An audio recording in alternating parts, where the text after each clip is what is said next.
Oh, man, you just cannot win. Otherworldlyculture.com. GoBraves.com.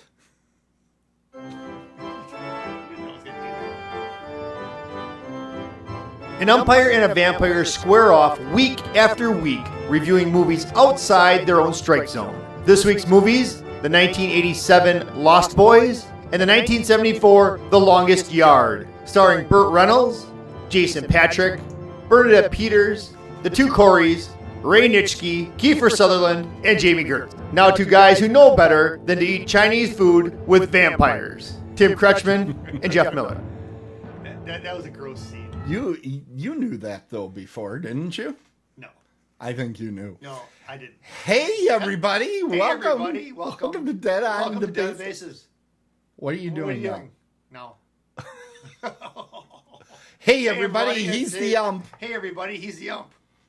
No, I'm sorry. No, I'm the You're ump. not. I'm not. I got to do something. I'm the ump. You're the vamp. Yeah. We review movies outside our own strike zone, meaning I don't like horror movies, so I am subjected to a horror movie every week. And Tim gets the great sports flicks. Right? We'll talk. We'll talk about this week's show. We should talk. You know, Jeff was once accused of being mediocre. That was hotly debated, and now is generally accepted that Jeff is definitely not normal in every way. Want to thank everybody that came out tonight. What is that? That's just a fact. I like to start the show on a factual basis. Well, your facts are... It's something I like to do for the folks at home. That's good, though. People that don't know who we are. That's right. Now, I got a wonderful sports movie? Is that what it was called? Well, you called it? Was I going to get a little bit of time just to air my grievances real quick? Well, first let's tell everybody what's coming up. Sorry.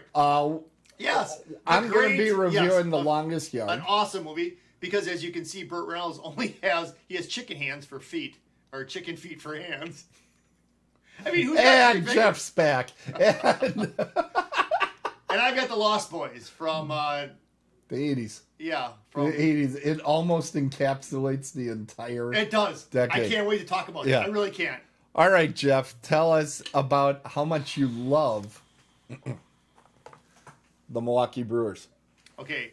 I do love the Milwaukee Brewers. That's goes without saying. But I am not happy with, again, another season that goes down the toilet. Yeah, let's get Claus out. Oh yeah, let's make some money on Claus out. Why don't we work on winning some ball games? Now here's what I have to say, and I'll make it quick, short, to the point, because we don't want this show to go too long, because I could talk the whole hour on this. Last week we went 90 minutes. I could talk the full 90 minutes on this, but here's the deal, okay? So hear me now. Talk to me later. So, anyways, Craig Counsell's got to go. He can get you to the playoffs, but he can't get you any further than that. He tries to overthink everything. He tries to outthink the other managers. Obviously, these other managers are way smarter than him. They need to let him go. If he doesn't have his pitchers, he's nothing. And if the bats don't show up and he doesn't have pitching, he has nothing. Craig Counsell has to go. That's all I have to say. But one more thing. This whole thing about Corbin Burns. There we go. Thank you. Yeah. This whole thing about Corbin Burns not being able to pitch in Game 5. Now, let me just run this down. I can do this in a minute. I practiced. Okay. So, Craig Counsell comes out after Game 3 and says, you know what? Corbin is not going to pitch. We need to find a path to win this game. Okay, that's it. That was his whole press conference. That was pretty much it. The next day, Counsell comes out and says, you know, Corbin came to us after Game 1 and said he wants to pitch in Game 4 if he needs to, if we need him to. But, you know, he's just not there for him to start. Okay? If that was the case, Craig would have said after Game 3 that that's what Corbin Burns said. But he didn't say that. They had to concoct some malarkey, some story, some bamboozlement. Okay? All right. Now you watch the clip of Corbin Burns saying the same thing that Counsell said, and you can tell. You can tell in that video that is a bad little lie, that it's not true. He doesn't even believe it himself. Because Charlie Morton, who started Game 1 the same day that Corbin started, is 37. Corbin Burns is 26. Charlie Morton pitched in Game 4. Corbin Burns didn't. Woody, our number 2 pitcher, pitched on Saturday. He pitched in Game 4. So he even has less start time than Corbin Burns. It's a bunch of crap. So, one thing here, if Corbin Burns is that weak, then you know what? Then they need to get rid of him. If the Brewer management is lying about all this malarkey, then you know what? Then if I was Corbin Burns, I would go to management and go to my agent and say, I want out of Milwaukee. They didn't let him finish a no-hitter, and now they don't let him pitch in Game 4. Every athlete that's an athlete that is the guy, Michael Jordan, you want the ball at the end of the game. You want it. You want to be the guy who's going to make the big play, going to be the one remembered for winning that big game. They deprived him of that because Craig Counsell is an egomaniac. He's a narcissistic egomaniac. Get rid of him. And you always want the champion to be at the end. So that's why we're starting tonight with Jeff. Jeff. Wow. Wow. You gave me all the time to think of that. Tim, thank you. That was awesome. Tim, thank you for letting me get that. Thank you for letting me get that. You off actually, honest to God, I actually felt the air in the room kind of cleared up a little bit after you got that out. Thank you, Tim. It was getting a little stuffy in here. So, let's win one ball game. Jeff, what have you been watching for tonight's show? As if I don't know. Oh, Lost Boys. So, so I had the movie Lost Boys, which it was a 1987 movie, and honestly, we mentioned this briefly in the very beginning. Yeah. This it's kind of cool because if you're like Tim and I and you grew up in the 80s and that, right. This movie is the embodiment of the late 80s, early 90s. Everything from the styles that the shirts that the people were wearing, or the clothes that they were wearing, let's just put it that way, the music, the hair. I mean, I used to have hair like Jason Patrick. No, you never. I did. No. I did. I'm looking at this picture right now. Yeah. No. Why? You know what, though? I did. I do have a picture of it. Hold on. No, yeah, okay. I've got an old picture of you. You keep talking. Okay, well, anyways. You keep talking, buddy. So this shows the embodiment of... I think I got it, right? of the 80s. It's very MTV-ish. And actually, this was pushed a lot on MTV during when this movie was coming out. Oh, yeah. It was all they would talk about. There it is. There's a picture. What's going on in that picture? Jeez. Yeah, that's when I had a lot of hair. That's the one that didn't work. Yeah, no, that's when I had a lot of hair. Then I got stopped doing the fro, and then I had hair more like what you just saw, not like that. No. So anyways, it never happened. MTV. This is very MTV-ish. It's well, you know what I found interesting? What? Okay, this tells you exactly what time in sociology this happened, because the little brother mentions his older brother starts wearing an earring. Yep. Yeah. I remember when that used to be something you would actually mention. And there was always the big thing of, did you have it on the left or the right? Because if it was on the left, you were gay. If you were right, it wasn't, or whatever. And it seemed like whoever you talked to, it was the other way around. Yeah, because they just nobody knows. Yeah, nobody knew what the actual thing was. But they talked about that. I'm like, I remember that used to be a thing. It used to be a thing. Talk about he's got a earring. Yeah. So he had earring. Then Corey got one later in the show. He got himself a little diamond stud. Did you see that? Yeah. Corey was always going through things. So let's talk a little bit about this character development in this movie. So what happens is this family, Diane West is the mom. They drive to the murder capital. West. Okay. West. Tomato. So Diane West. Well, what is it? Hey, this is what I do every week to you. Okay. So anyway, now back to this. So now they're going to the murder capital of the world, which why would anybody want to move there? But the cool thing is I checked a little bit about this, is that it really is the murder capital. It really kind of was. They had 28 murders in like a month, like a 3-month period or something. Yeah, it was like 3 months. They had 2 separate or 3 separate serial killers. Yes. Were using it as their base of operation. Right. What was it? San Santa Cruz. Santa Cruz. They give this a fake name like Santa Clara or something like that, or Right. It's something like Right. that. But it's amazing that they use that. It's amazing that the city allowed them to shoot there and put that up there.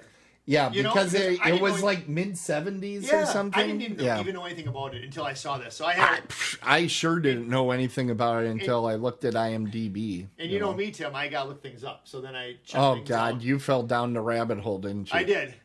And so anyways, so they moved to this place. They're moving from Phoenix because I think she got divorced or whatever, and she's moving out there with her 2 kids, Jason Patrick and Corey Haim. And then they meet up with her dad. Her dad is a character. He is something else. He's a very unique person. You'll enjoy seeing that. But the thing of it is, the thing that's really weird is that before all this, before they come shooting into town, they show the boardwalk, and then they show Whose dad? What are you talking about? her dad. Oh, Gramps. Okay, yeah. You know, if it's someone's All right. dad, Okay. it's the other kid's grandpa. Do you need me to Yeah, spell but it out the for you a little bit? I mean, I well, can help you out. It was I'm her sitting dad. here and I'm like, is he referencing? No. No, And then because okay, I don't want to yeah. give anything away. Right. So, but I do, but I don't. But anyways, so in the very beginning, because I knew what this movie was about. I never- 100% Jeff moment right there. But anyways though, but listen, but you'll be amazed. Listen to me now, hear me later. or talk to me later, Or talk to me later. Okay. dream about me yeah. later, or whatever. Anyways, but listen to this though, Tim. They listen, all do. listen to this, Tim. I am So, listening. What's cool is because I did know what this movie was about, but I never watched it, right? Because I wouldn't watch it, but I did. And Now you have. right, but when they have like Kiefer Sullivan, I can't get that name right. Kiefer Sullivan. How do you say it? Sutherland? Sutherland. Keith. Yeah. I gotta look at it. Sutherland. Kiefer Sutherland. And this was like his. This is the first movie. Was this? This I is thought. the very first movie. I thought Stand By Me and then this. Okay, right around the same time. Yeah, they came out like He's only 17 in this movie. a couple months apart. Yeah, but you know his dad was kind of a big deal. Yeah, and his dad actually played in another movie, in a Buffy the Vampire movie show as a vampire. Yes, he did. Very good. Yeah, you're scared now. job. You're scared about this trivia. So, anyways, so they show these guys Shaking in my They're shoes. whipping around the boardwalk, and you're like, these guys are some shady guys. And you know what? You kind of know because you know this movie. What's going on? Well, it looks like Caitlin just followed us, so thank you, Caitlin. Yeah, thank you. We'll talk about you a little bit later on, but that's good. So now, hear me again. He Here. didn't mean in a mean way. No, in a good way. So, anyways, I'll watch him. you know what? People Yeah. are listening to this, and they're like, we don't even know what's going on yet. So Yeah. they're on the boardwalk. That's the show. I know, but they're on the boardwalk, right? Yeah. And Kiefer and his buddies are they're bad people, and you can just tell that they are. And they walk into this like record store or some kind of electronic store, and the guy there says, "I don't want you guys around here," you know. And you're like, okay, these guys must be causing havoc. And earlier, before this, way before this, Yeah. someone actually dies. I mean, something comes down and takes them and dies. I mean, so you're like, okay, you can put 2 and 2 together. If you have any kind of, you're like, these have got to be the vampires. So I kind of figured that. Come on, how are you not going to think that? Well, but the thing that, and you walk into the movie knowing Right. it's about vampires, so Right. yeah, it's not subtle. And This is not a movie of subtlety. no, because it moves right along. Yeah. But the thing about it that I didn't really dig. Okay, so Jason Patrick goes and he sees this girl Star. He sees this girl, Star. and he's obsessed. I mean, he just moved to this town, man. There's a lot of fish in the sea. You're gonna go after the first one you see. What's this all about? I mean, Well, it's Jamie Gertz. yeah, but you know She what? is cute. She's just okay. She's not my cup of tea. Okay. All right, you've seen Jessica Yes. Alba. Yes. Anyways, so back to That's all part of your happy place, you know. right. So back to. Could you imagine if she was in the movie? That would have improved the production So, value, but If, at that age that she Shut was up. in '87. Stop it. She wasn't even born yet. But if she was the vampire chick and I was Jason Patrick, yeah, I could see where you could get obsessed right away. But back to the show. So he gets obsessed. He goes to find her. But then Tim. Yeah. Okay, so then they go into their little cave. But then why is he so eager to like eat and drink the stuff? I mean, I don't get it. Oh, he wants to fit in. He's Why a would you new want to fit in kid with in these town. guys? He Why would you wants want to to fit fit with in. them? What? Why? Why would you want to fit in with them? Just for her? Yeah. I don't know. And then when they trick him with the... You know what? This is coming from a guy that I know does stupid things for his wife. Who? Oh. Anyways. So first of all, so they go, here, have some. I know you do. So there you are. They're like, here, have some Chinese food. Where did they get the Chinese food from? It wasn't delivered. Well, not from China, if that's what you're saying. But, that's where we get diseases from. No. So what I'm saying is they get it from the local Chinese place. They're at a boardwalk. They're not in the middle of nowhere. I didn't see anybody carrying it on their motorcycles. Oh, my God. Anyways, so then he goes... It was delivered. They used DoorDash. Did they? Yeah. On their cell phone? Or they did what I did. Hey, Jeff, could you get something on the way over? So anyways, he grosses them out with some food, which was gross. That was a gross... I actually gagged. I had food in my mouth and I spit it out the same time he did. Because I couldn't... I'm like, what is this all about? Really? That's what it takes, huh? Yeah. Oh, man. Maggots and worms? Come on. So anyways... This is good information, folks. So anyways, but you're gonna... But then the cool thing is that they're in this, like, abandoned hotel that fell into this fault during an earthquake that happened in like 1904, right? Right. I paid attention. Yeah, you But do. it's cool because how did they get the Doors picture up there? Picture of Jim Morrison. I mean, that wouldn't have been there in 1904. No, what would have happened, because they're vampires, Yeah. they've been around forever. They accumulate You know things. what? I didn't think about Look that. in your basement. I'm sure there's stuff that wasn't there when you first bought the place, right? You know what? You're I right. just spend a lot of time in my basement, and there's a lot of crap in there that needs to go. So, that's right, because they live forever, but they never age. Right. So hey, would that little kid have been a little kid vampire? Right. He would never have got any older? Well, that's kind of Correct. crappy. That's kind of crappy. That's kind of dumb. Yeah. Well, Why would they want to turn a little kid into a vampire? because they're evil. Did you not figure out they were evil? Well, they gave you enough little hints. They were kind of evil. So then what happens is that... So then back to the story without giving anything away. So what actually, were No. you surprised there wasn't more of a body count? I mean, there really isn't a big body count in this one. I know, but I didn't. I mean, that's why I think I was I was all right with this. So They survived it. So anyways, and then in the body counts that there are, you really don't see anything happen. So it's just No, like you whatever. don't. But Yeah.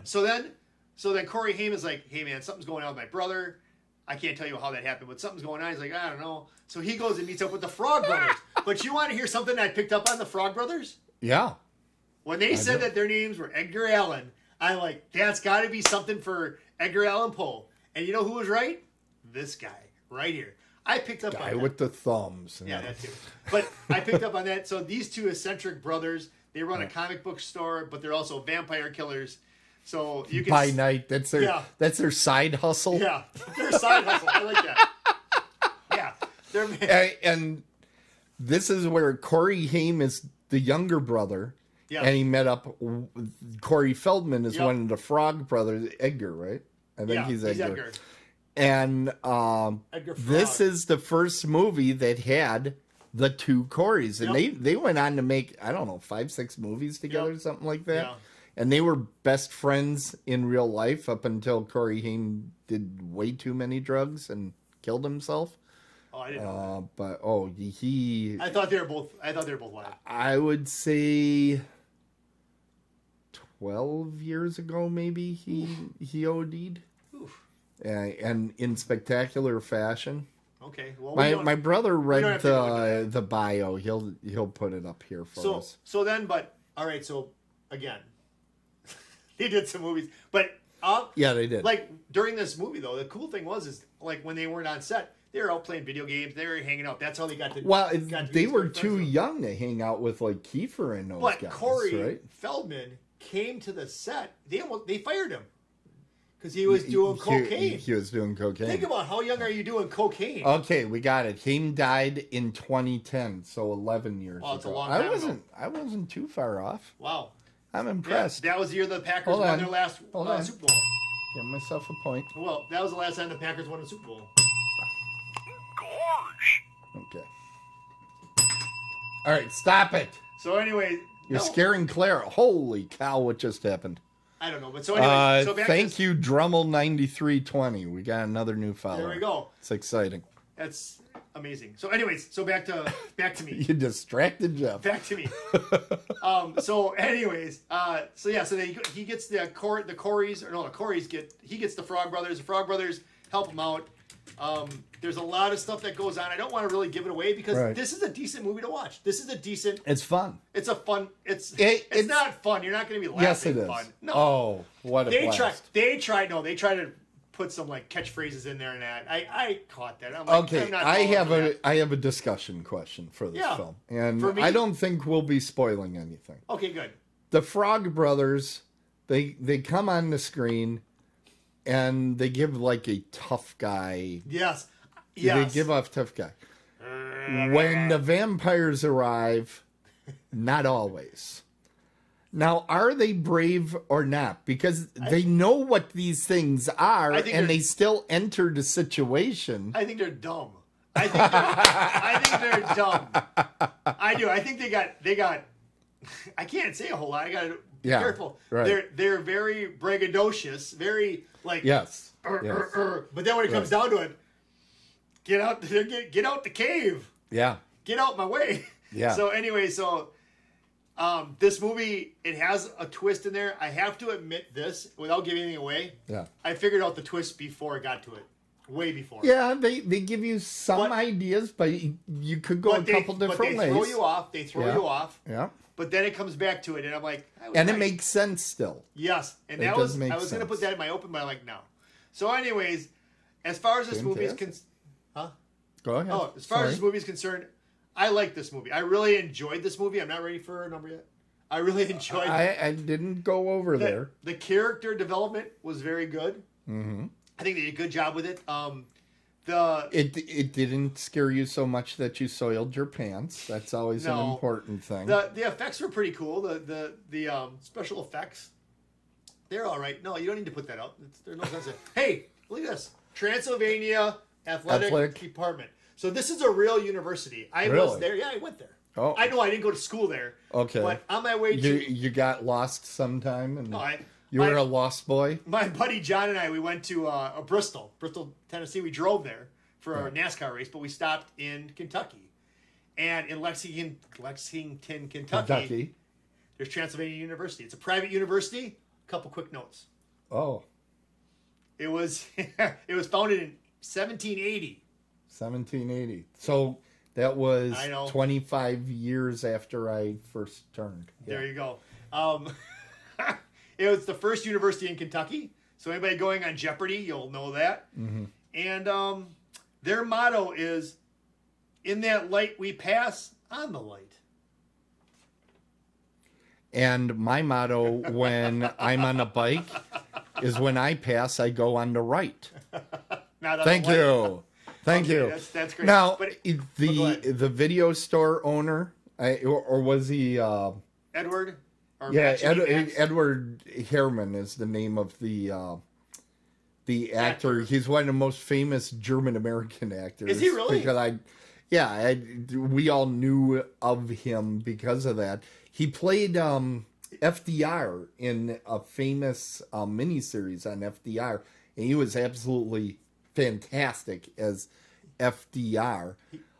He was on the Gilmore Girls. Didn't know that. Yeah, he was on the Gilmore Girls, and his familiar was named Thorn, the dog. Yep. So I'm gonna ask this question: Gramps, had a dog. Yeah. Okay, I'm just gonna lay that out there. Yeah. So, but there are theories. Oh, I know that theory, and I can go down that road with that. But did you know that Herrmann, right? Mm-hmm. Herrmann. He was also the main villain. Herrmann. He was the main villain in Die Hard. No. Yeah. No. That's him. No. That's Alan Rickman. Are you sure? Yes. I thought he was German. I figured he was the villain in Die Alan Hard. Rickman is actually British. The guy that plays the German in Die Hard. How do you do that? How do you make that accent then? That's called acting. That's pretty good. I gotta give him credit. He didn't do a bad job, but it's more of his British accent than a German one. No. Yeah. See, when a German speaks English, a lot of times when you meet actual Germans that speak English, a lot of times they have a British accent because they learn British English and they're impersonating that. And sometimes it's quite humorous. Wasn't Ed Herrmann in Hogan's Heroes? No. All right, Anyways, it's time. This is a good. All right, I enjoyed this movie. Okay. So you can pretty much. What are you going to score it? Well, there's still room. Here, I'll help you. There's the number you want to give it. No, I'm not giving it that. I'm going to give it a nice solid 8.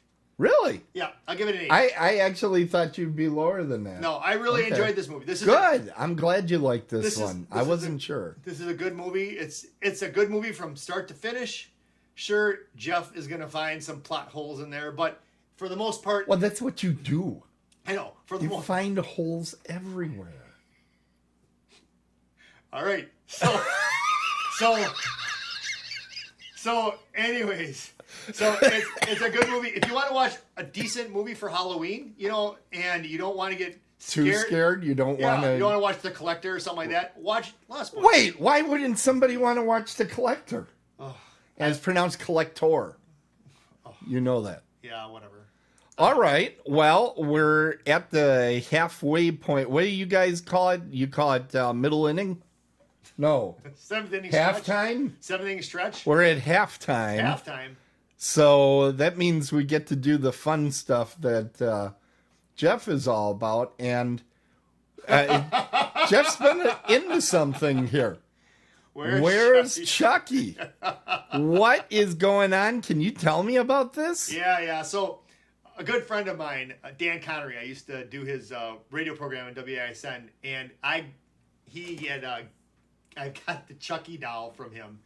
And the Chucky doll comes out during Halloween, and it gets hidden throughout the house. And then, so if I hide it, and then my wife needs to find it, and she probably gets startled. And then if I find it, he just hides around the house throughout Halloween. And there he was on Monday. There he was on Tuesday. That is not a good hiding place. No, because I usually... Next to that, because that's going to get utilized. That's like hiding something in the most popular place in the house. In the Miller household, yeah. Yeah. So that... so Chucky's on the move again. I found him before I left for here, so I'm sure he's... Oh, really? I'm sure he's on the move, yes. The best one was I actually hit him in the toilet. And you did what? I hit him in the toilet, so my wife don't... Did he swim up and get a hold of something? No, he was standing in there. So I had him standing in there, and my wife opened it up, and there is his head. Oh, my God. That was the best one. That was great. Oh, my God. And that was one of the first ones before she realized Chucky was going to be on the move throughout the month. Well, she knows now. Yeah. She knows now. Yeah, she went. Yeah, it was a good time. But yeah, so Chucky's still on the move at my house. I've got another, 17 days of it? Wow. Yeah. 17 days. Yep, he's got to stay in the house. I put him in. He's got to stay in the house. Yeah, because I put it in my wife's. You realize it's a serial killer. He isn't going to follow rules. He jumped in my wife's car one morning, and that was the last straw. She says he's got to stay in the house. All right. So, yeah. Because you were cheating. Well, we didn't make the rules at that time. Hey, you know what else is coming up? What? Soon? Halloween. Yes! Horror Realm. Hot damn. Horror Realm. That's right. We got Horror Realm is coming up in 35 days. Yes. And it'll be at the Crown Plaza in Pittsburgh. Can you believe it's 35 days? Holy cow. Yes, that's going to be awesome. And the way that Jeff drives will probably go backwards in time because he goes so fast. That makes no sense, but okay. It's true. Would I lie to you, buddy? How would it go back? Oh, backward. I get it. Yeah. So anyways, but no, put up who the new people are. Bai Ling is going to be there. I don't have that okay, right here. Thank you for calling me out on what I don't have. Folks, if you're going out there, you'll see us, of course. But that's the main thing. But now Deborah Foreman canceled, which I almost decided to cancel myself. But then I heard Bai Ling is going to be there. It's going to be wild. It's going to be out of hand. It's going to be completely out of hand. And we have a new surprise for out there. We do. We've got a game that you can play. We've got stuff, merch. Yeah, I'm not ready to put that out there yet. I know. I can tell them. But you know what it is time for? I can put the carrot out there. Wait, where's my hand? Oh, put the carrot out there. How about I press this button? We will return you to the regularly scheduled program in just a moment. But first, Let's make some merch money. Dead on the Bases has You heard us right. You heard us develop the product online. You saw how the elements came together. You heard it all become the juggernaut of awesome you know today. We have Dead on the Bases merch. Get this high-quality, durable garment at our store or a fine partner location. Get our classic and classy tees that really shine, worn out on their own, paired with some chinos or a pair of jeans. This is for sure your new favorite tee, and it's also your significant other's new favorite tee. Made with a super soft blend of ring-spun cotton and polyester to help the shirt keep its shape, as it will soon be the shirt you wear for all occasions. And what else do we have coming in the line? I'm thinking about getting coasters, and I'm thinking about getting tumblers, like Yetis. I don't know, man. I think we got a market going. I don't know. As always, Jeff, you are so right. Get this fabulous product now at a location near you. Dead on the Bases. Yes. When you care. And when you are. Open it up, Muskego style. You gotta love the Red Owl. It's good times. Red Owl. Does that get longer every week? It seems like it. It seems like we got so much cool stuff coming. And you just got a review on the shirt. I did. I did. So, I can talk about it. Yes, you can talk about So that. Peggy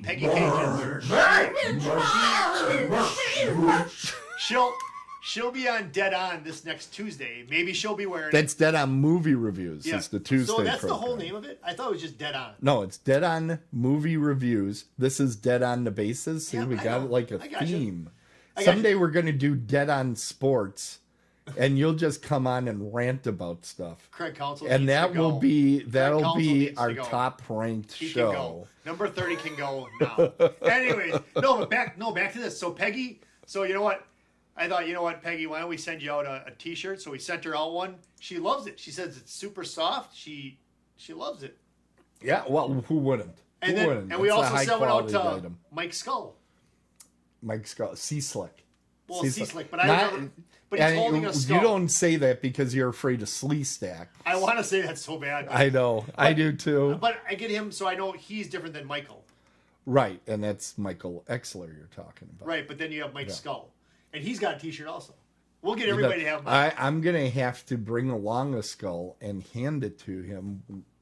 Yeah, so I'll know who it is. But we do have merch. And we're going to continue telling you a little bit about the merch as we go on. But because we tend to go too long, I'm going to get us going into our next segment here. You know how handcuffed I am this week? Hey, you are hurting. You know there's stuff that I want to say, but I can't. I know, because there's children listening. That's right. Oh, hey, where was my sign? When you were in the big screen, I put it up there. But you were busy reading notes. I think you About got. Transylvania I think you got University? one. I think you got one in home ec class. Somebody passed you a note, and you were looking at it. What is it? What is that even? I did take single survival. That's what they called it at Muskego. Oh, really? Yeah. I know how to make All a right. pie. No, I make a pie, They taught and me then it goes silent. They taught me how to make a pie. All right. Well, I got to watch Blueberry. the movie The Longest Yard. Now, this is the 1974 edition. Yep. With Burt Reynolds.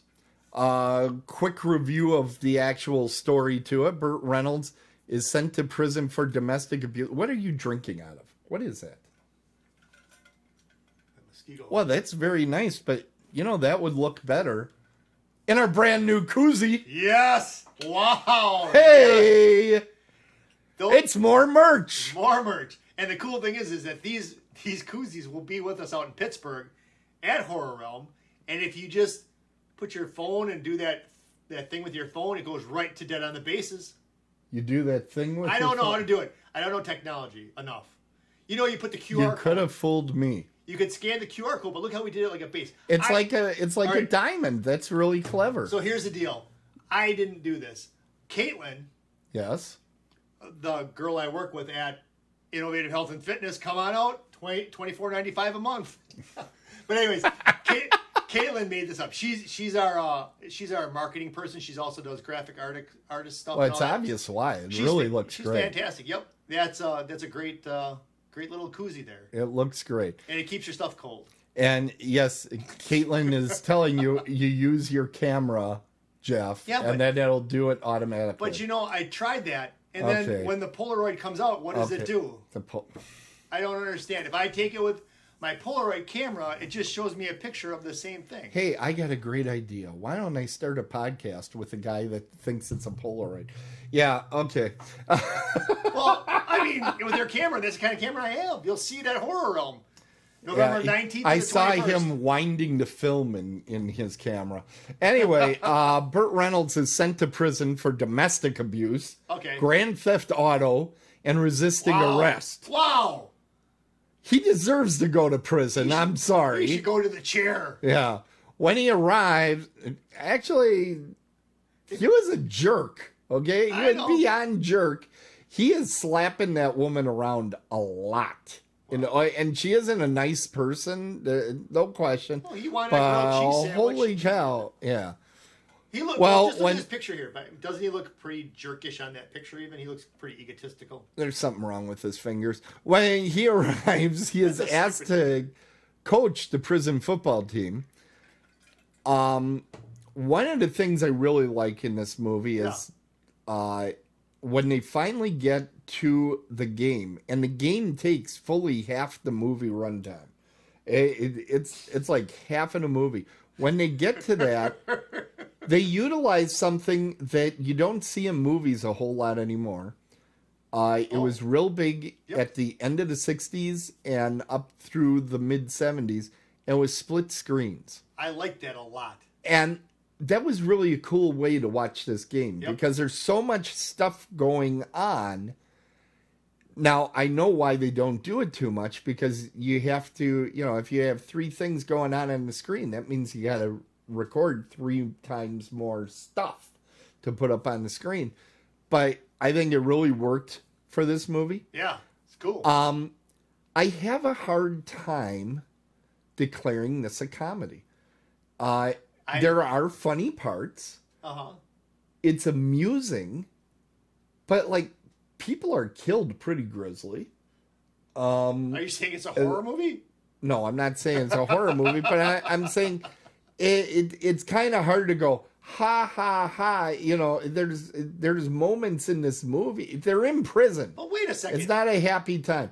Now, there are some funny things. It doesn't come across, it's not listed as a comedy, is it? It generally is considered a comedy. Really? And as we're going to bring up at some point, in 2005, Adam Sandler remade this film. And he also didn't go as deep into his comedy as he generally does. Yep. It's one of his, I was about to say less funny films, but really that's Jack and Jill. The harder he tries sometimes. Yeah. But it's one of the movies I would consider more dramatic. Okay. Anyway, here's a fun fact that you didn't find in IMDb. I didn't go into IMDb. Whatever. Michael Fox. Yep. Is the name of the commentator that does all the commenting. That is the guy. That is the reason Michael J. Fox had to put a J in his name. I didn't know that. Because he could not be Michael Fox. There's a rule in the Actors Guild or whatever that you can't have the exact same name as somebody else. I think we're about 50 years to, there's going to be a lot of monikers and nicknames and that sort of stuff going, because there's only so many Harry Jones that you can put out there.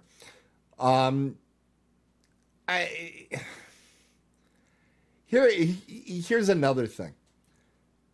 In the game, first of all, we keep showing him Jaws from the James Bond movies, which we learned just recently that James Bond is a Halloween movie because they released it right around Halloween. But Richard Keel, he's in this movie. He's probably the funniest character to me because he's this big giant, and he sometimes is crying because he got hurt, and he's just playing against his type. But okay, they're playing the game. How do they indicate the beginning of the game and the ends of the quarters and the they don't do that halftime? anymore.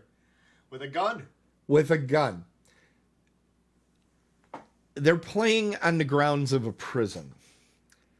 Does anybody really think they would be allowing a gun on the field with, how big is a football team? 20 guys? No, it's 11 guys on each side. So it's 22. Yes. All right. Well, no. So he goes, 20 guys? Not 20. Well, no, 11 on dummy. offense and 11 on defense. So there's 11. So there's 22. On I wasn't field. off by much. No, I thought you meant on a team by itself. There were 20 felons out there. 22 felons. Well, not at the same time. Okay. But I'm just they're saying. all on the I'm field. just saying. They were all sitting on the field, Yes, were they not? Sure. Yep. Yes. Okay, wait. I'm sorry. Sitting on benches that were placed on the field. You're fine. Okay. Yep. And surrounded by prison inmates watching this. Right. I see where you're going. And they got a dude with a gun out there. I got you. This movie, I will say too, is kind of a case study in how filming something in a certain way, you get a feel for characters in a certain way, because all the characters on Burt Reynolds' team, these are horrific human beings. Correct. These are murderers. They're destructive. They're horrible, and you're completely sympathetic to them. They're slimy. They're terrible. I mean, one of the guys is, before they had the term in '74, he's definitely a white supremacist. Yep. That martial arts guy. Yeah. He was a white supremacist. They're horrible human beings. You're like, gee, I hope they beat the guards. No, I don't. But they were all misunderstood. Now, at the beginning of the movie, he steals a car. Yes. Right? The director of that opening sequence, that car chase, was Hal Needham. Do you recognize that name? Nope. Hal Needham is the guy that went on to direct the Cannonball Run movie. Oh, really? With Burt Reynolds. Yep. And that was a big deal in his career. I don't know exactly how that developed, but he made that movie. And by the way, for people that are wondering, I do not listen to directors' commentaries usually. One of the absolute best I ever listened to is Cannonball Run. And I'm not proud that I'm loving Cannonball Run. But if you watch it with the director's commentary, it's amazing because it's this Hal Needham guy. Yeah. And they brought the guy that actually organized the real Cannonball Run. Yeah. And they were talking about all this stuff that actually happened. It's like, oh my God, that movie actually isn't far-fetched. It's actually pretty close to reality. Let me ask you this. Yeah. Now, I hear about this on Big Bang Theory. Now, you just mentioned it. Director's cuts. I've never seen it before. So what do they do? Are you watching the movie and they're talking during the movie? Or Yes. do they talk in between scenes? A director's commentary. Yeah. You press a little button, and the same button, I'll change it to French or Spanish or whatever. You hit it one time, it'll be the director talking about, when I made this movie. I know, but is the movie going on behind it? The movie's going on behind it. He's commenting on what he's seen. So for 2 hours they're talking? By the way, for 2 hours. Oh my God. Unless it is Big Trouble in Little China, which is my other favorite director's commentary of all time, because it's just John Carpenter and Kurt Russell in a room, and they must have been just drinking beers and talking to each other about everything except for the movie that was on the screen. It was so funny. It's like, and those guys get paid to do these director's commentaries. So you'd say watch the director's try it one time. On right? Cannonball Run, you lose nothing because that movie's so silly. You're gonna enjoy the movie anyway. Jackie Chan's in that. But yes, that's one of the first. It's a young Jackie Chan. One of the first appearances in the West that he made. He was already a huge star in Hong Kong by that time. D-Mark. Not that I know anything about Jackie Chan. Anyway. What is key for this movie, Sure. absolutely key, is that Burt Reynolds is the type of actor that can be a total pain in the ass for Clara Yep. and win people over with his charm. And that's what he does in this movie. And I actually feel that's why The Longest Yard with Adam Sandler works. People disagree with me, but I think he's good at being a jerk. Right. And then later on, win you over with his charm. And that's what works in this movie.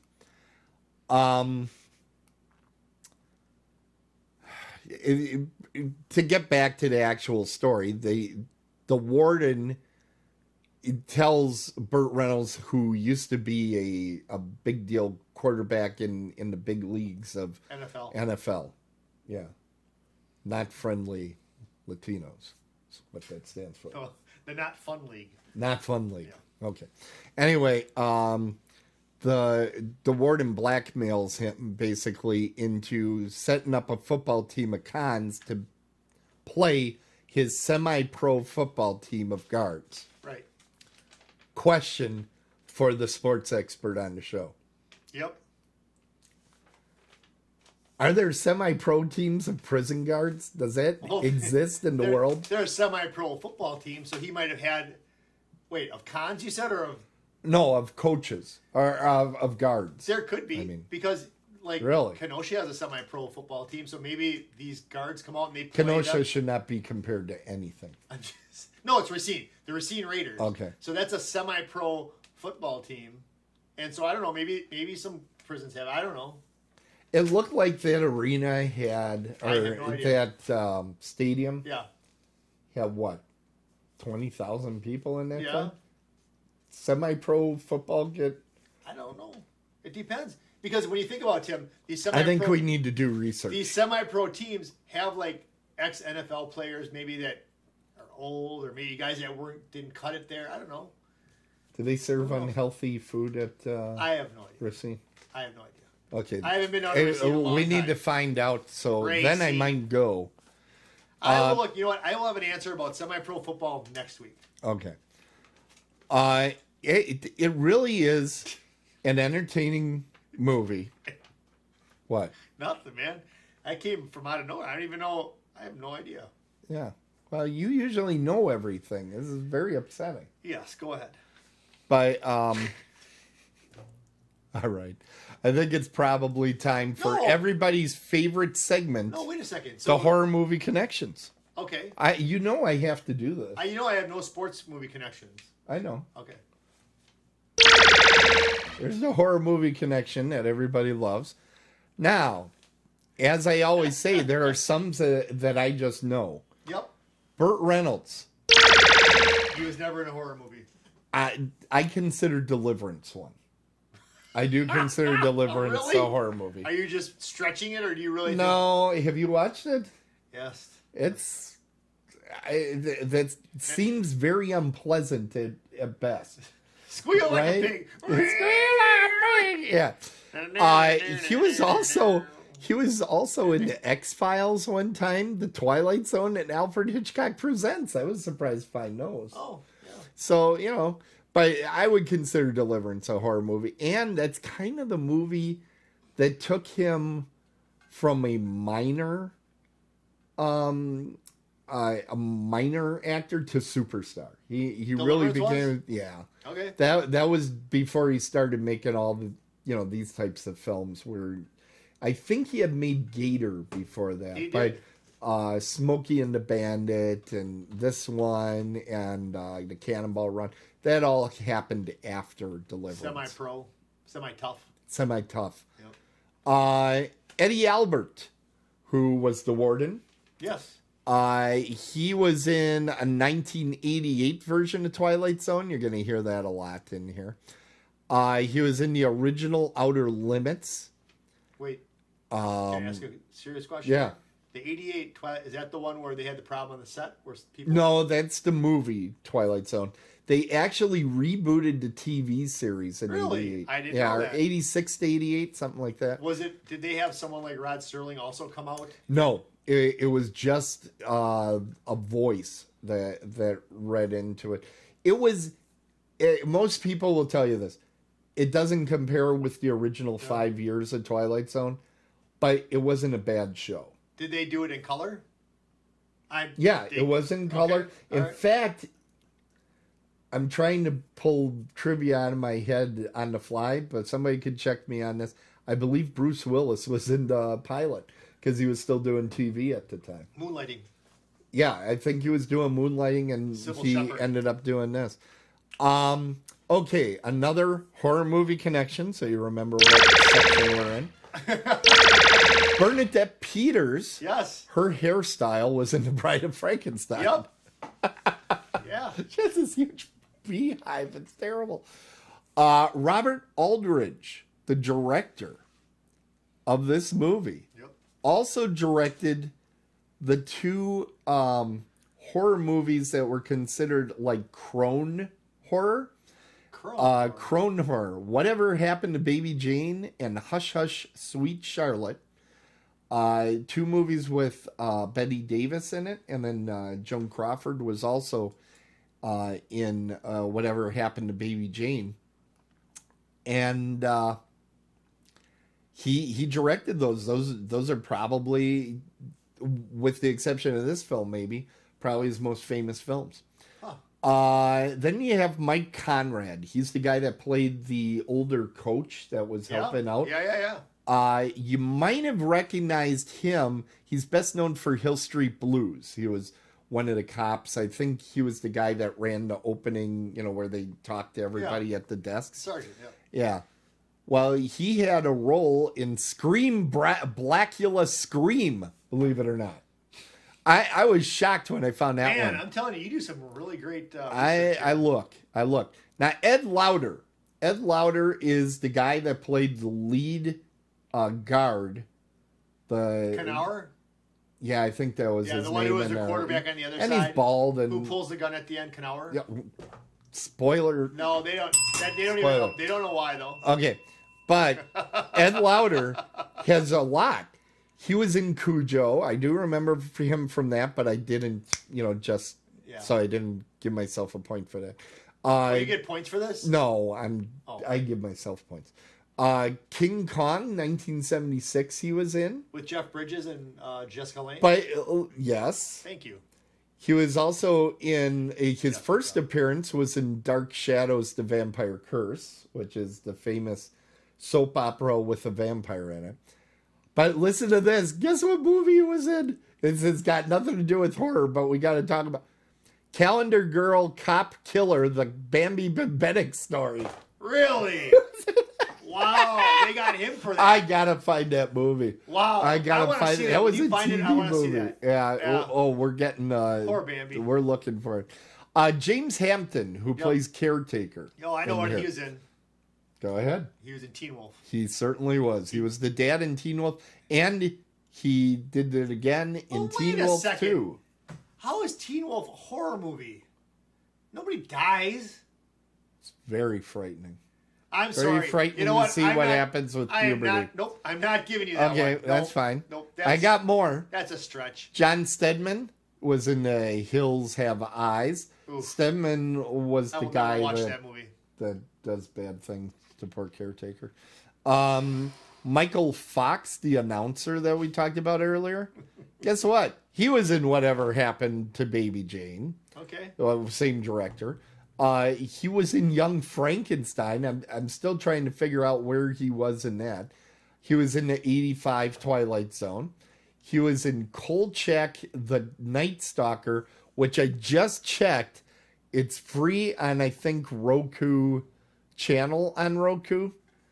If you haven't had a chance, you got to check out Kolchak, the Night Stalker. It's free a bunch of different places. Good one to check out.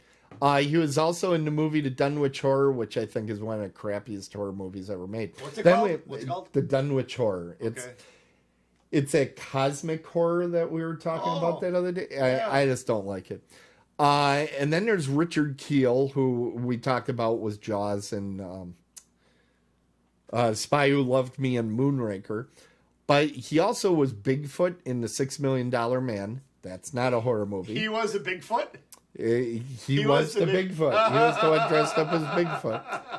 But he also played 2 different monsters on Kolchak, the Night Stalker that I just talked about. Really? Yeah. Huh. And Kolchak, the Night Stalker is a good horror comedy, and it's great for this time of year. It's a little bit funny, but it stars the guy that played the dad in The Christmas Story.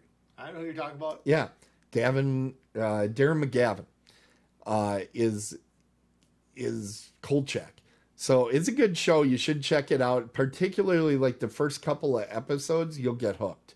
Really? And Richard Keel also played a monster on The Monkees. He was just the gigantic guy that was in all the suits at that time when they had a monster suit. They're like, hire Richard Keel. He's big and scary.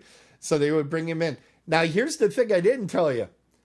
Almost, I think it's 6 of these actors I just did a rundown on. As I was going through their IMDb's, they all shared a credit on the TV show Love American Style. Wow. I was like, holy cow. You couldn't have been a celebrity in the 70s without getting on Love American Style. Connect the dots. And I've tried watching, I've got a bunch of them on tape of Love American Style. That's where I'm going to say I'm a scaredy cat. It's bad. But is it bad because we're so used to the production of TV shows now?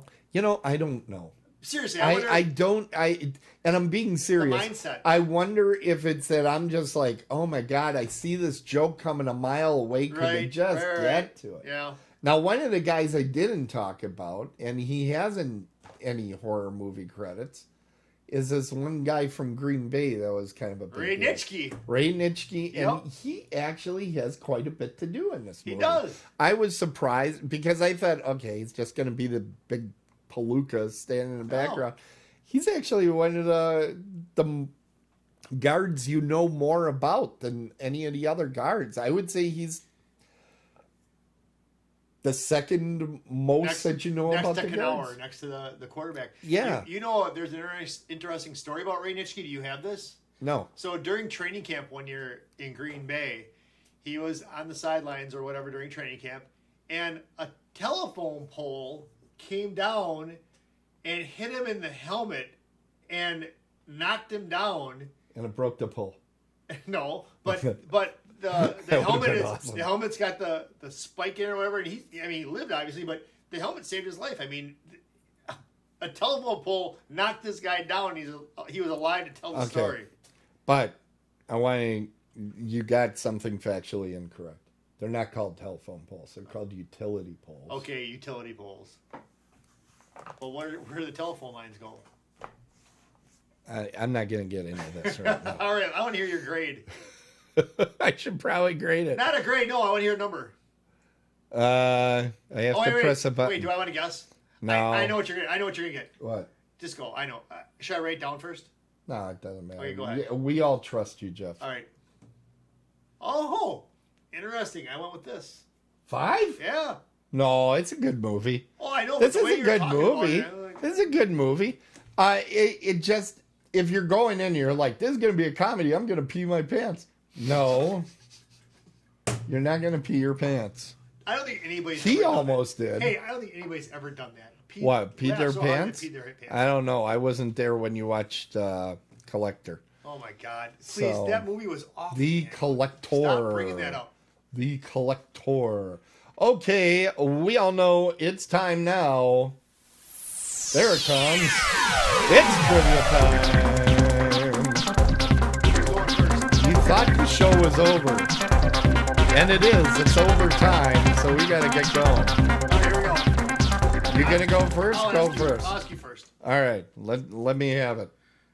So, Burt Reynolds actually said that he picked Florida State because he went to Florida State University.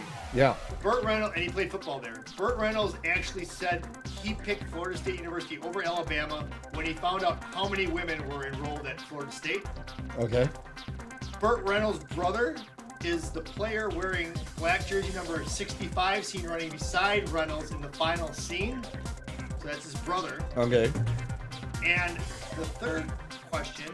The role of Paul Crewe, played by Burt Reynolds, was originally cast for O.J. Simpson, the NFL's leading rusher that year, but he had already signed to play Harry Jaegman alongside Steve McQueen in The Towering Inferno, which also came out in 1974. It was directed by Irwin Allen. Okay. So either he went to FSU because of women, his brother was in the scene with him in the final scene, running next to him, and O.J. Simpson was originally cast as Paul Crewe. I think the brother one is true, because it sounds like something Burt Reynolds would do. So it's between O.J. Simpson and what was the first one? Burt Reynolds actually picked FSU over Alabama when he I'm gonna pick that one because I'm hoping it's not true. So I'm gonna say the false one is Florida State. Oh, sorry, man. Yeah, that's actually true. That's an actual true statement. so then it's O.J. Simpson. Yeah, O.J. Simpson was never considered for this movie. I kind of suspected it, you know but what, I'm like, though? it was crazy enough that it might have been I true. weaved it pretty well, didn't I? Because Yeah. another movie came out, Towering Inferno. I figure Tim knows Towering Inferno, so he's gonna be like, yeah, okay. NFL player playing a football role. There you go, people. That's how you throw. I thought zero. O.J. Simpson played baseball, but whatever. Okay. Actually, I hear he's really good with knives. Too soon. Too soon. Oh, no, All right. Never too soon. Letter A. Yes, Letter A. let's go. Director Joel Schumacher made 2 Batman films later in his career. He made my favorite, Batman Forever, which had Val Kilmer in it. And then he did the publicly derided Batman and Robin with George Clooney. Okay. It was later learned that Schumacher agreed to making The Lost Boys and the Batman movies because he had a thing for bats. I'll say on that one. B. Jeffrey Boehm, who is one of the screenwriters on the film, also helped write a few Lethal Weapon films, which were directed by Richard Donner, who produced this film and originally was slated to direct it. All right. Okay? So you gotta think, does this movie kind of remind me of a Lethal Weapon movie? All right. Okay. Next one. Yeah, you didn't spoil this. In 1987, the soundtrack to The Lost Boys never was number 1 on Billboard, but the soundtrack to La Bamba was for a few weeks. This is despite that the Lost Boys album had hits by In Excess, Lou Gramm, Roger Daltrey, Echo and the Bunnymen, and the G. Tom Mack hit Cry Little Sister that I told you about. Yeah. So, basically it comes to which one is false. Director Schumacher had a thing for bats. One of the screenwriters also went on to write the Lethal Weapon films. And the soundtrack to The Lost Boys never made it to number 1 in 1987. Okay, I just want to give a little tidbit here before I give you my answer and get another 5 points. Yeah. In the movie Lost Boys, when they're down in their little cave hotel, Right. there's a poster of Jim Morrison, Right. and there's also a poster of Echo and the Bunnymen, Right. because they're the ones who actually sing "People Are Strange" during the movie. Yeah. All right, so the answer to this question is the one that's false. The one that's false. It's going to be, oh man, you know, I want to go with A, but then I want to go with C because it was such a big MTV thing. Did they push it? You know what? It's going to be A is false. A is false is what you're saying. A is false. You don't want to change your Nope, mind. A is false. Now you're feeling good about A is false. it. Yes! You got one of your friends in the chat room today, so you can finally win one here. Oh, come And on. get some trivia. Wait, yeah, wait till you it see the is scoreboard. true. Wait till you see how many I won. Forget it. Now, I'm going to tell you some of them I didn't use since I got them here. Yeah. Vampires are not allowed on MTV, but Alex Winter was. He was one of the guys. He's Bill S. Preston from Bill and Ted. He was one of the vampires. He was the star of an MTV show called The Idiot Box in 1991 on MTV. And then Dwayne, who was portrayed by Billy Wirth. He's the guy that screws around with the bow and arrow late in the movie. The other frog boy? Yeah. He has the dark hair. Yeah. He was once a contestant on American Gladiators around the exact same time this movie came out. And I actually saw him on American Gladiators That's not true. right after this movie came out. No, it's true. What? He was a little scrawny guy. I should have used that one. Yeah, He wasn't scrawny. one of the Frog Brothers? No, not the Frog Brothers. Oh, see, I would the have thought... taller Lost Boy guy. No, then I would have got it right, but I didn't get it right because I would have thought... Yeah, he was a Native American guy. Oh. Yeah. You look at him, he's like, this is a big bad guy here. I want to see that scoreboard, Tim, because I want to see all the number 5s I have. Maybe, you know what? Maybe we'll skip the scoreboard this week. Let's just see this. Look at that. Oh, wow, we got an explosion. Did somebody say hi? Yeah, see, well. I don't know. Well, but look Something at that. happened. No, put another 5 up there. What I've 5? got points every week. I don't think you got 5. Did you get 5? Yep. Okay. Owned. Jeff got the 5. I got a Zippo. Yeah. Yeah, you got that 6. That pisses me off. The sports movie, I gave it a 7. 7, yep. Yeah. And then you gave the horror movie an 8, I think. An 8. Wasn't Yep. it? Wow. Yeah.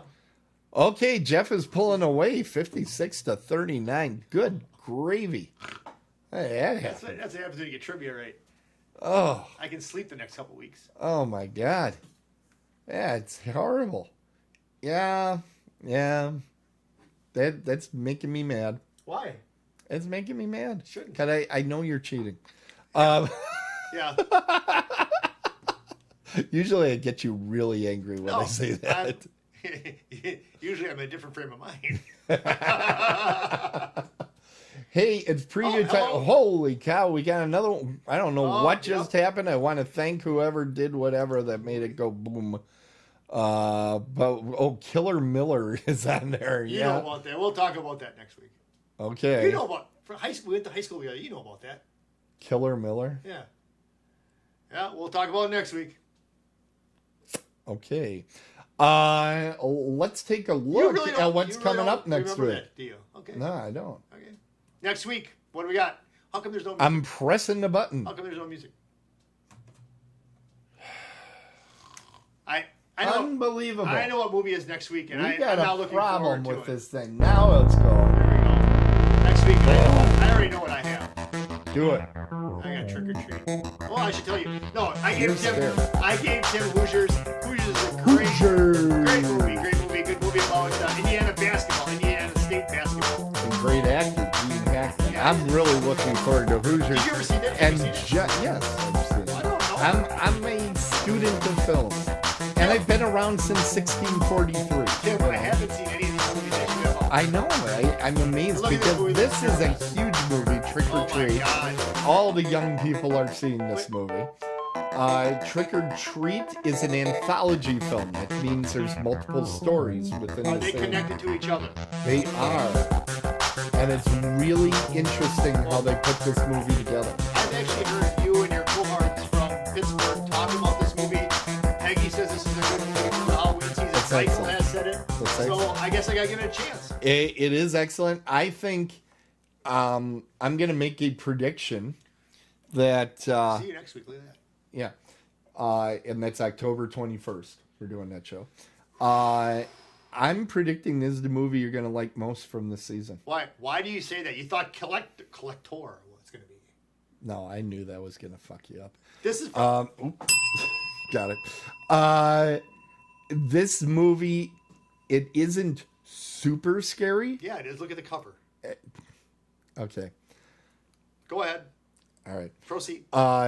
He is literally judging the movie by the cover. But that's racist.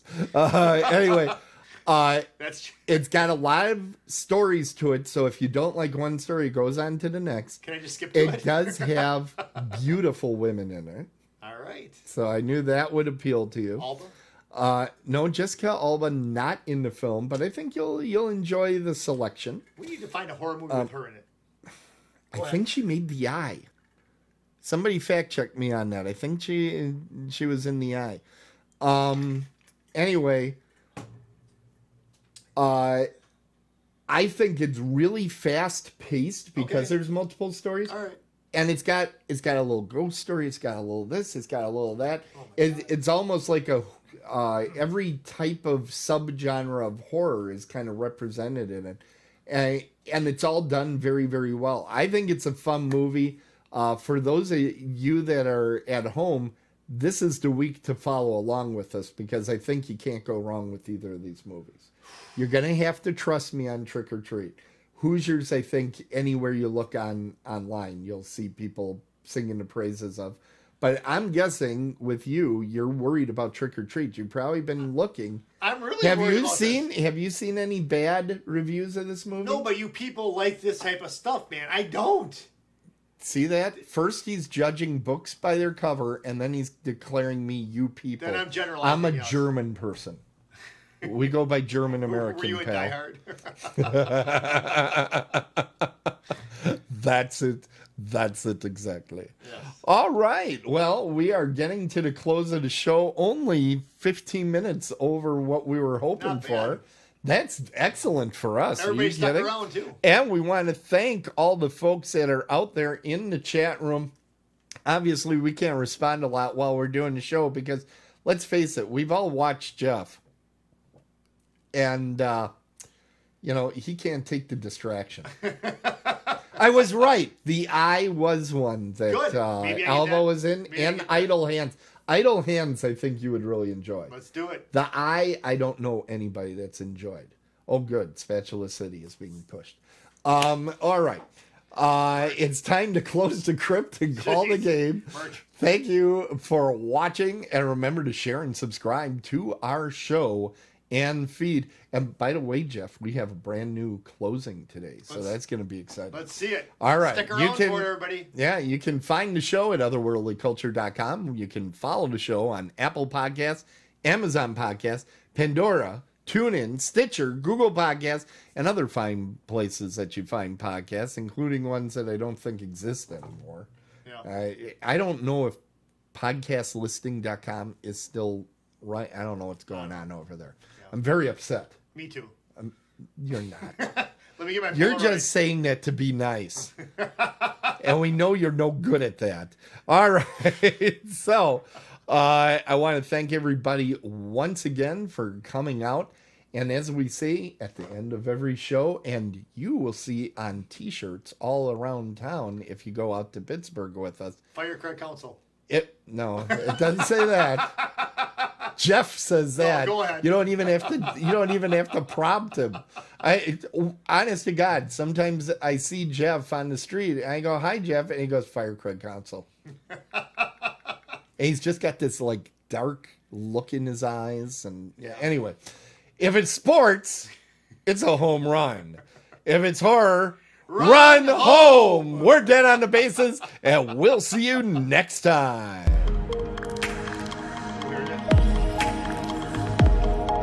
Covered by all that stuff. Look at that. Otherworldlyculture.com. There's our music in there. So now, people, see, they got the guns. See, this is your side. This is the baseball. And now things are going to get better. See how things are getting better already? No, I'm starting to All hear those people out of there. Middle of the fire. Oh, yeah. And here's Jeff. He's putting Craig Console right in there. Look at this. All right, everybody. We're dead on the bases. Thanks so much for coming out today. We really appreciate it. Next Thursday, 7 p.m.